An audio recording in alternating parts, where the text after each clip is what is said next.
Hello, in this video we'll show you what could be one of the causes if you have a problem with the battery condition sensor on your Opel Corsa E. One of the causes could be a blown fuse, so here in the video we'll show you the location of the fuses for the battery condition sensor. Before I show you the location of the fuses, first I'll show you how to test the fuses, if they're good or bad. I'll show you how to test the fuses using a multimeter and a test light. First I'll show you how to test the fuses with the test light. For this purpose we need to turn the ignition on. This is the test light that I'm using. We need to attach the cable of the test light to battery negative or somewhere on chassis ground.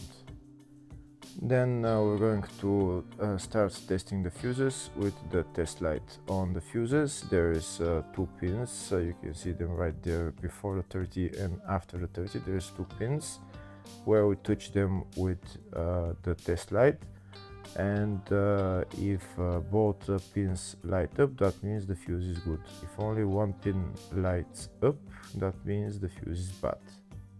Sometimes none of the pins light up, that means that there is no power going to that fuse. Next I'll show you how to test the fuses with a multimeter. This is what the fuse looks like. You can see that contact in the middle that is connecting to the two pins. This is the contact that shows if the fuse is good or bad. If the contact is burnt, that means the fuse is bad. If it's not, if it's connected, that means it's good.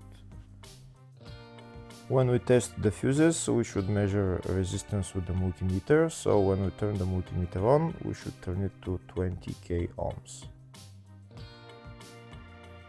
When measuring the fuses, the resistance should be very close to zero. We'll start now testing each fuse. First we'll touch both cables together of the multimeter just to see if it measures resistance. You can see there is no resistance in the cables, but it measures 0 ohms. Now we'll start measuring the first fuse, and we'll see what will show. It's showing 0 ohms, so that means this fuse is good. Next to test the second fuse, it's showing 0 ohms, so that means that fuse is good. Now we'll test the third fuse. Third fuse is also showing 0 ohms, so that means that fuse is also good. Next we'll test the fourth fuse, and it doesn't show 0 ohms, it says 0L, which means open circuit. That means that fuse should be bad. Now we'll see what the condition of the fuse is visually. We can see that contact in the middle that's connecting to the two pins is broken, so that's why it's showing open circuit. That means the fuse is bad, so it needs to be replaced.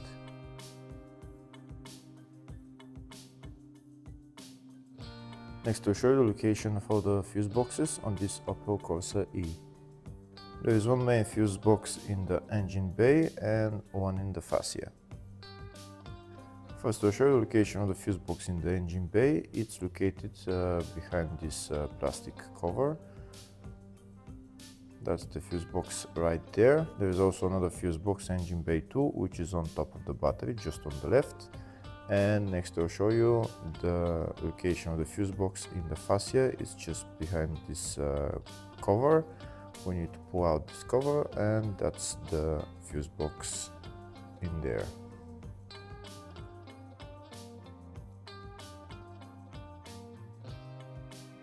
Next I'll show you a diagram of all the fuse boxes on this Opel Corsa E.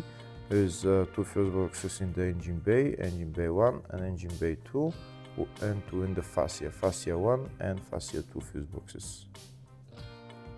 Next we'll show you the location of the fuses for the battery condition sensor on this Opel Corsa E. Fuses are located in engine bay 1 and engine bay 2 fuse boxes. First I'll show you the location in the engine bay 1 fuse box, and the fuse is F3. Next I'll show you the location of the fuse in the engine bay 2 fuse box, and the fuse there is F8. Hopefully the video was helpful. Please like and comment on the video and subscribe to the channel. Thank you.